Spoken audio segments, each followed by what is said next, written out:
Are you interested in Internet of Things? Have you heard of MQTT? If yes, please stay and watch this video, because in this video, we will learn to create a basic setup of MQTT system using the ThingSpeak server and an ESP32 using MicroPython language.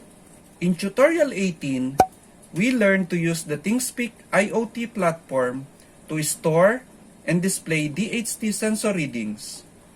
We use ESP32 to send data to ThingSpeak server by using RESTful API, which is through the HTTP protocol.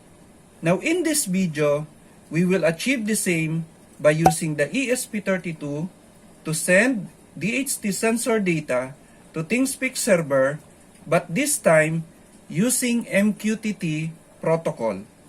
MQTT stands for MQ Telemetry Transport. MQ refers to the MQ series, a product developed by IBM to support the MQTT protocol. MQTT in a nutshell is a messaging protocol designed for publishing or subscribing to messages between IoT devices and IoT platforms such as ThingSpeak, Adafruit, IBM, Amazon, Microsoft, and many more. It is a lightweight architecture that runs over TCP/IP sockets, and it is designed for devices with limited resources. MQTT Broker and MQTT Clients are the basic units or building blocks of MQTT. MQTT Broker is the central point of MQTT communication.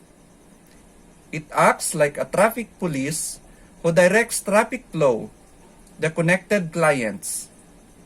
It is in charge of communicating all messages between the sender, which is the publisher, and the data consumer, which is the subscriber. MQTT Client is any device that connects to the broker. Client can publish or subscribe to topics for accessing information. A topic contains routing information for the MQTT broker. It functions similar to a file path of computer system or a URL when accessing internet. A client that wants to send a message publishes it to a certain topic. A client that wants to receive message subscribes to a topic. And a broker dispatches every messages to a subscribed client. In this tutorial, I will be using a ThingSpeak MQTT as a broker. First, we need to sign in to the ThingSpeak.com by clicking the Sign In button here in the top right hand side of the ThingSpeak.com website. Then you will be redirected to this login page. If you don't have account from the MathWorks, you can click the Create One, which will direct you to this website. Or you may go directly to mathworks.com/mwaccount/register and fill out the necessary details and click Create.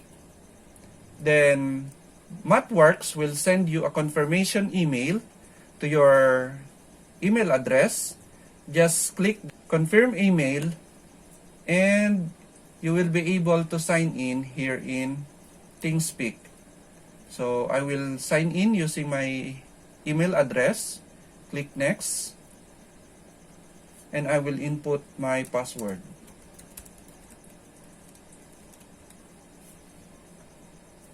So initially I have this channel, MQTT.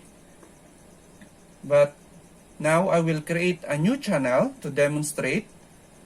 So click Create New Channel. Then here I will put a name, let's say Tutorial 21 MQTT. In field 1, I will use temperature with unit degrees Celsius. I will enable also field 2 and input humidity with a unit of percent. I will scroll down and I will click Save Channel. In every channel, you will have an API keys. We have two API keys, one for the write and another for the read API keys. Write API key is used when you are sending data to the ThingSpeak server, while read API keys is used when you are requesting data from the ThingSpeak. What I have here for the hardware part is an ESP32 development board with a ThingSpeak sensor attached to ESP32 pin 23, and I am powering it through a 3.3 volts and a ground. I will power it up. Then I have here a source code prepared, and what we are going to do is run it first. But before that, let me change the channel ID, which is this one. I will copy it and I will paste it here. Let me copy also the write API keys, which is this one, and paste it here. I will save it. I will stop first so that it will connect to the serial.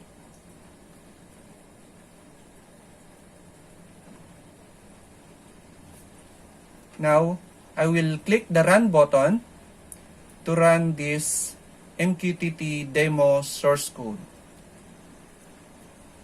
So it will connect to my Wi-Fi router.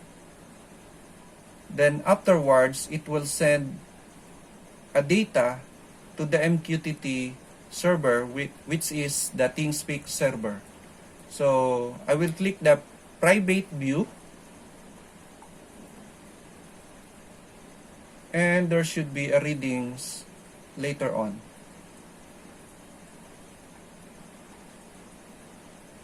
I will refresh.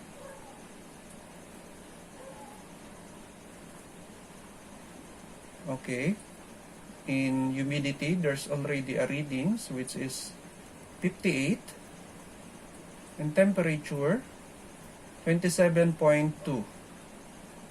So now it have already a reading. I will refresh once more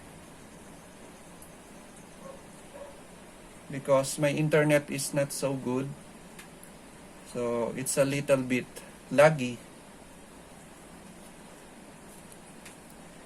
Now,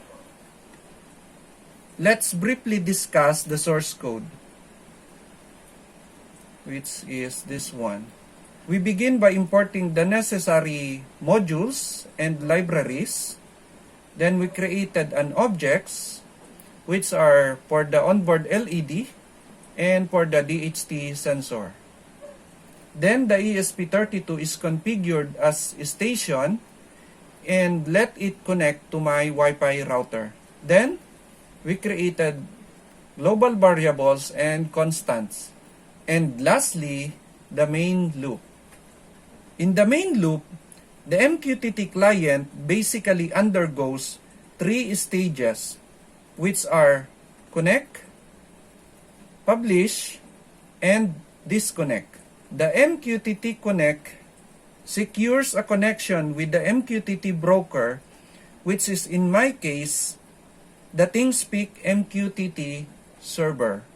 Then MQTT publish, by which the data is sent to MQTT broker according to the topic, which is this topic.